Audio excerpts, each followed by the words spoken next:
for commuters this morning, but we're expecting the sun to come out eventually, but the forecast does call for a mix of clouds and sun and mostly cloudy skies today. 36 for a high is about as warm as it's going to get, with a good chance of rain or snow showers today. Overnight, partly cloudy, 27. Partly cloudy again on Saturday with a high of 36, and then maybe another chance of rain or snow Saturday night on into Sunday with a high of 38 on Sunday. 38 again with partly cloudy skies on Monday, and a bit warmer on Tuesday with a high of 41 degrees. Again, you can always get the latest weather information and radar images by going to our website. That's at ksje.com. It's also where you'll find our regional events calendar, ksje.com. We talk about a lot of art events that are happening, not only in San Juan County, but throughout New Mexico. The Duets Art Exhibit happening here at the San Juan College Henderson Fine Arts Center Gallery. Don't forget about Beatles versus Stones, the musical showdown that is happening tomorrow at the Farmington Civic Center downtown. Poetry and an event happening later on tonight over in Aztec. The Making Tracks event happening tomorrow over at the Riverside Nature Center in Farmington. Bonnie Dallas Senior Center tomorrow having a night with the Bardee Wranglers, so there is plenty to choose from for activities in just the next couple of days. Today up in Durango at St. Mark's Episcopal Church, it is flute quartets as well. All these events, details on our events calendar. You'll find them at ksje.com. Once again, I'm Scott Michlin. Thank you for joining us this morning, everybody. It is a great Friday so far, and my guest here in the studio, Anna Francis here from the Farmington Public Library. She's an adult services librarian at the library. Good morning once again. Good morning, Scott. How are you? I am well, thanks. Happy New Year to you and everyone at the library. It's good to have you with us to talk about some great events that are coming up. And again, the one big event that we really want to highlight this morning, because it's coming up in just a couple of weeks here in January, right? Yep. And that is the musician and world-renowned musician, I should say, is Rahim Alhaj, right? Mm-hmm. Yes. So his program, it's going to be called Rahim Alhaj, Music from Iraq to America. His music is, so for those of you who didn't listen earlier today, he plays an oud, which is a musical instrument that dates back around 5,000 years ago. So Right. it is quite a classical instrument. It is the basically grandfather to the lute, the guitar, a lot of stringed instruments. And he will be playing this. It produces a really beautiful, unique sound. And we do have a little snippet that you can hear a clip. On. It's like we're on the Tonight Show. We have a clip. Yes. So this is actually Rahim Alhaj playing his instrument on stage at a performance a few years ago. But again, you kind of get the idea of what the instrument sounds like. And so let's give a listen to that right now here on KSJE. Stand by, everyone.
Some of the music from the performer who's coming to the Farmington Public Library here in the next couple of weeks.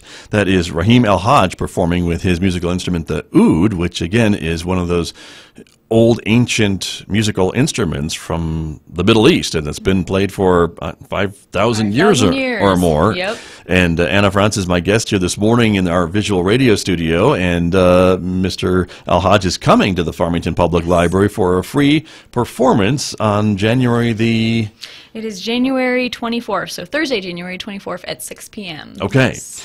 And that was just one example of his music that we saw from YouTube. There are many others that folks can search. Lots, yes. And seek out if they want to see more examples, or just come to the performance and see it live in person. Yes, and then I would suggest, if people really want to hear his music, that the NPR Tiny Desk series, this happened like about 3 years ago, but it was the one that like hooked me, and that's the one that got you. That's the one that really got me. There's a lot of really great YouTube videos of him, but that was a really great one. We also have 2 of his CDs at the library, One Sky and then Letters from Iraq, so feel more than free to check those ones out.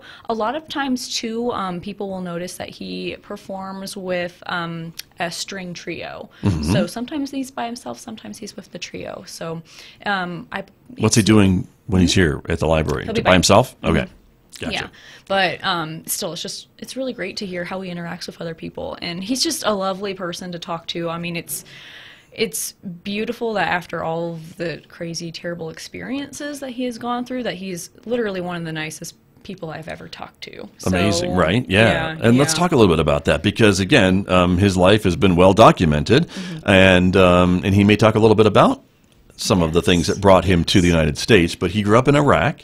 He was very outspoken about the government of Saddam Hussein, back when there was a government of Saddam Hussein. And so because of that, he was persecuted, I would say, and harassed and everything else that goes along with some of those things when that happens. And he actually fled the country back in the early 1990s. In 1991, I think is what I read, that he went to Jordan and then Syria, and he had heard that the secret police from Iraq were on his tail and they were going to maybe assassinate him or injure him or something like that. So, I mean, this is really some high-stakes cloak and dagger stuff, it sounds like to me, before he finally found a refugee status and was able to come to the United States, and of all places to settle, he settled here in New Mexico, in Albuquerque.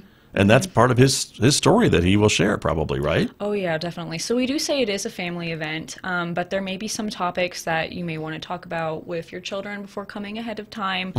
It's ultimately up to the parents if they want to bring their children or not, just because these topics, even though this happened, you know, almost 30 years ago. I'm old. Oh, please. Even though this happened 30 years ago, there's still relevancy. Sure. Right? So. Right.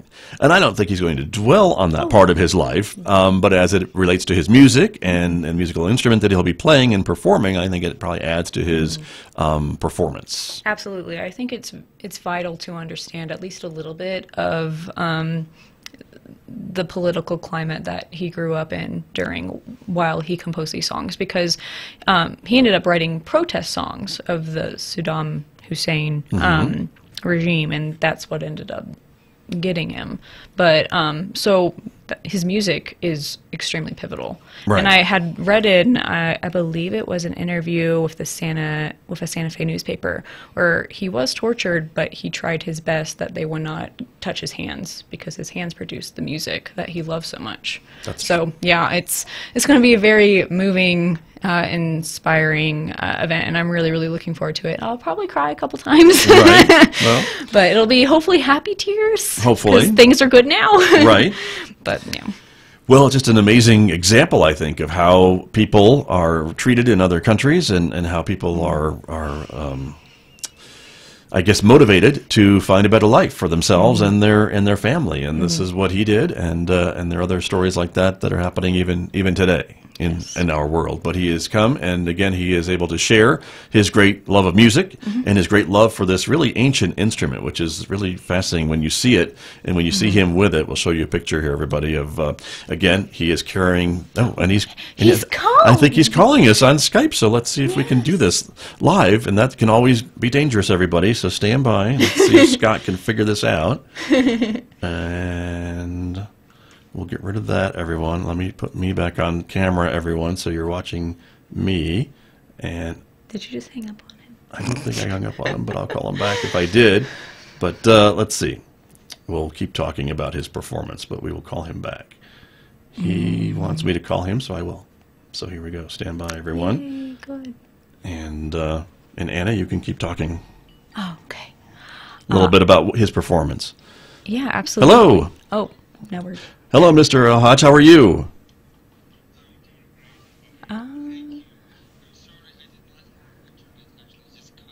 Oh, okay. Well, we are going to connect with you here on our station and talk to you on the radio in just a moment here live, if you don't mind. All right. Let me bring you into the conversation. And Anna, I'm going to have you put on the headphones so you'll be able to hear okay. Mr. Alhaj. You've talked to Anna Franz from the library here. And do you have a video connection there or just audio? Mr. Alhaj, are you still with us? Okay. Let's try to get you on the radio here with us then and see how we can talk to you. Here we are. Can you hear us all right? I hear you very well. All right. I can't really hear him. Not hearing him very well, but let's see why that is the case. I hear you, actually. This is a little bit delayed, but... Technology can be great sometimes. It can be great sometimes. Well, Mr. Alhaj, keep talking to us just for 1 minute, and we'll see if we can't connect with you here. Is this the... I see him. All right. I think we're I think hearing you a little bit, but let's see if we can't connect with you a little bit better here. But there he is. I made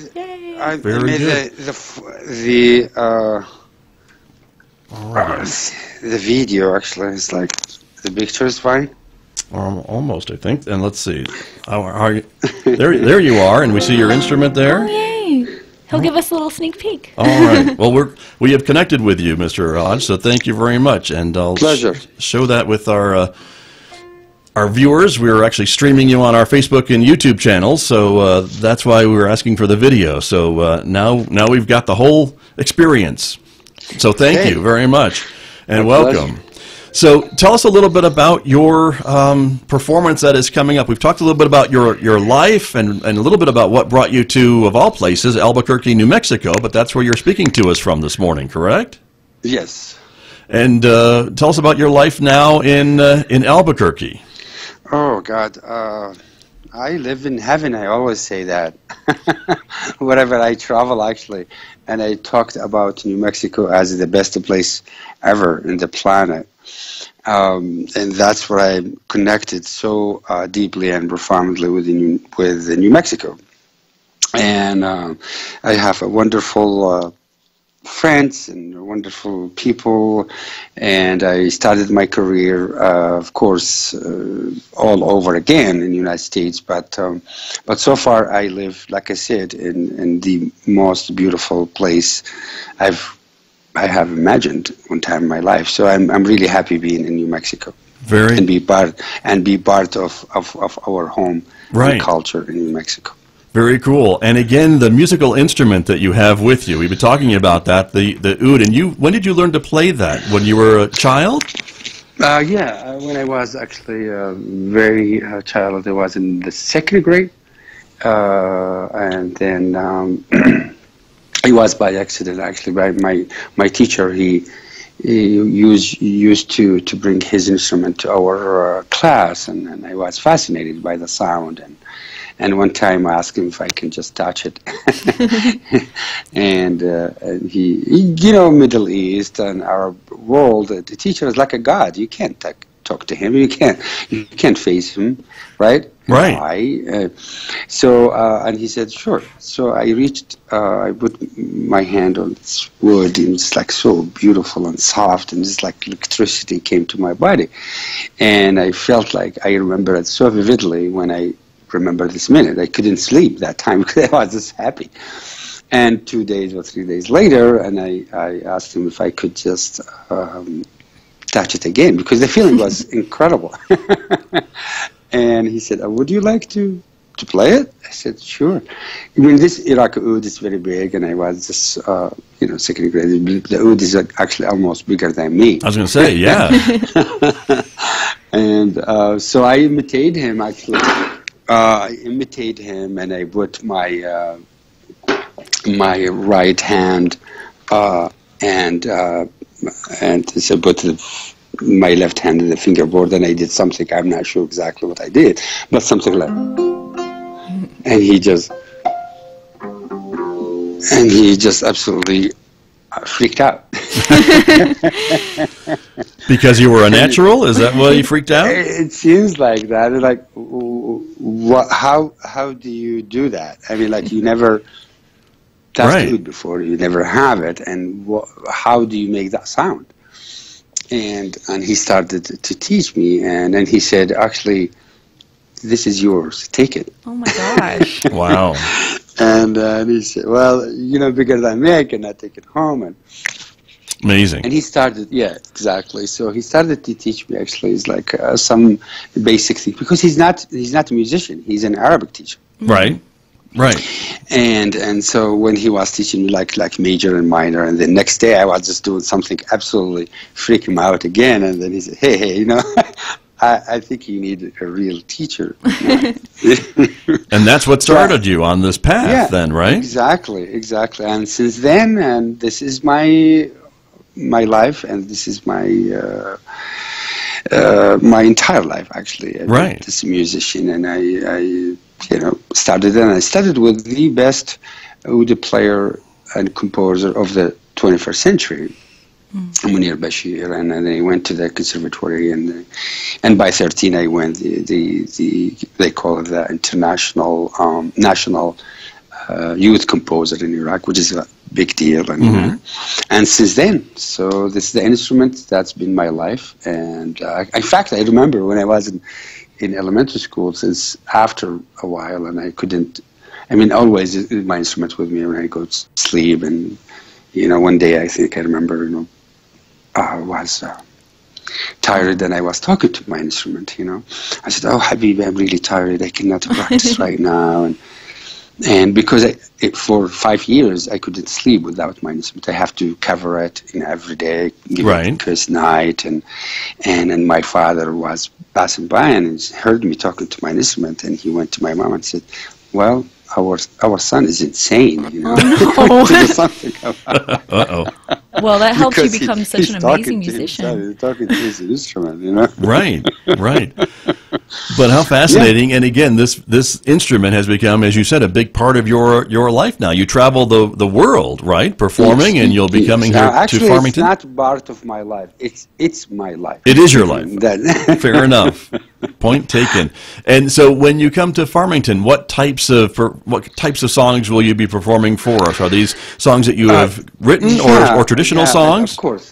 Of course, I am a composer. Of course, I composed when I was 13. In fact, I went the international, like I said, a youth composer when I was 13, and since then, I've been playing and composing. So in Farmington, I will play a lot of composition that's really goes back to early time in new composition. My new record with the Smithsonian Folkways recording, and it's called Letters from Iraq, which is this actual letter written by Iraqi women and children to the United States during the invasion.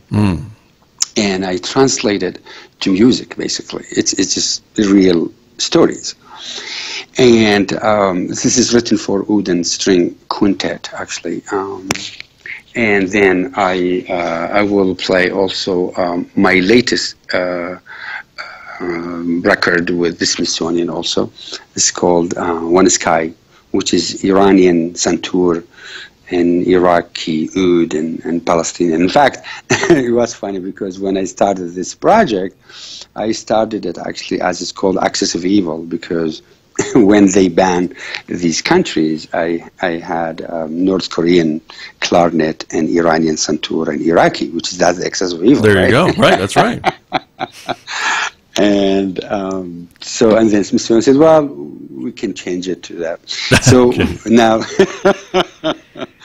so we've been touring for all that time, Very good. All over, So, so like I said, so I play, of course, solo composition that convey my beloved home in Albuquerque. Like I said, all composition and some actually traditional. So to give the audience the sense what the difference between traditional Iraqi music or Arabic or Middle Eastern music and the contemporary music. Right. Of course. And would you say, do you get inspired by the New Mexico landscape for some of your new compositions?